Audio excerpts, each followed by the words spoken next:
इधर एनडीए में सीट बंटवारे पर सियासत जारी है। मंगलवार को आरएलएसपी नेता उपेंद्र कुशवाहा ने दिल्ली में बिहार बीजेपी प्रभारी भूपेंद्र यादव से मुलाकात की और सम्मानजनक समझौते की उम्मीद जताई। साथ ही कुर्बानी की बात कहे एनडीए छोड़ने की अटकलों पर विराम लगा दिया। दावे सब कुछ ठीक ठाक होने के किए जा रहे हैं, लेकिन इशारों से साफ है कि कुशवाहा दो नावों की सवारी कर रहे हैं।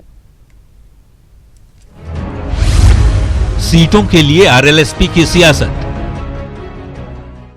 ये हम तैयार हैं, हम कुर्बानी देने के लिए जो भी सेक्रीफाइस माननीय अमित शाह जी ने कहा है हम उसके लिए तैयार हैं, लेकिन लाभ वाला कहाँ गया हमको जरा यह बताया जाए। उसको अब पिछली बार 3 सीट दिए और कह रहे कि 2 सीट ले लीजिए, फिर कल को 1 सीट ले लीजिए, लेकिन नीतीश कुमार का वोट ही 1.5-2% वोट है। आप जितना उनको सीट देते हैं उसे 5 गुना सीट हम लोग को मिलना चाहिए। अध्यक्ष के नीतीश भाई उपाध्यक्ष को नहीं भाए। अरे भैया नीतीश कुमार जी मेरे बड़े भाई की तरह है, अब उसमें खुश रहने नाराज होने जैसा क्या। नीतीश कुमार जी मेरे बड़े भाई की तरह है, बिल्कुल। बदला नीतीश कुमार कौन खेत के मूल्य है जो उनसे बदला हम लोग लेंगे, वो है क्या? उनका कोई वोट उठे बिहार में? कुशवाहा की ये कैसी सियासत?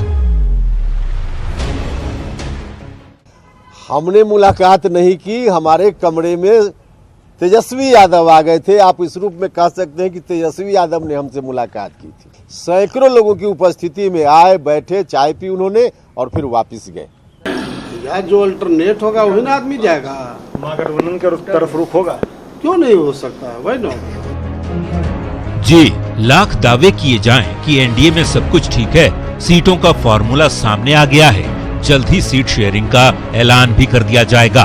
सभी घटक दल एक हैं और एक साथ मिलकर ही चुनाव लड़ेंगे। लेकिन रालोसपा की टेढ़ी चाल, सरकार में रहकर भी नीतीश कुमार की आलोचना और कभी कुछ वाली सियासत ये जताने के लिए काफी है कि ऑल इज नॉट वेल।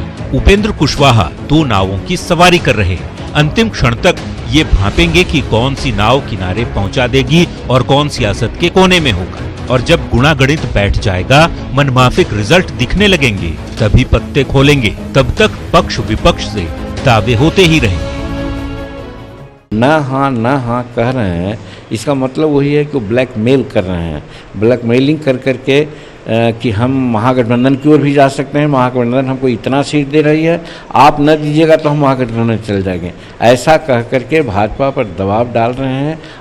वहाँ हमारा क्या, तो सिर्फ हानि के समय वो सहभागी हैं और लाभ वाले में उनको दरकिनार किया जाता है। तो उपेंद्र कुशवाहा जी को अब फैसला लेना चाहिए।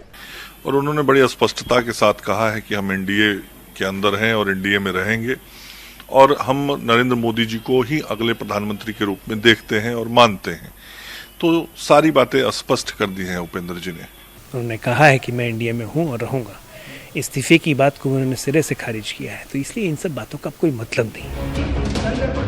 अब जिस तरह से उपेंद्र कुशवाहा यस नो कर रहे हैं, उसे बाकी सियासी पार्टियां भी समझ रही हैं। लेकिन सियासत का ये कड़वा सच है कि बिना फायदे के यहाँ कोई नेता निर्णय नहीं लेता।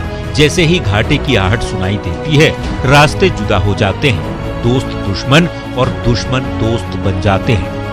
पटना से न्यूज़ 18 के लिए अमित कुमार के साथ ब्यूरो।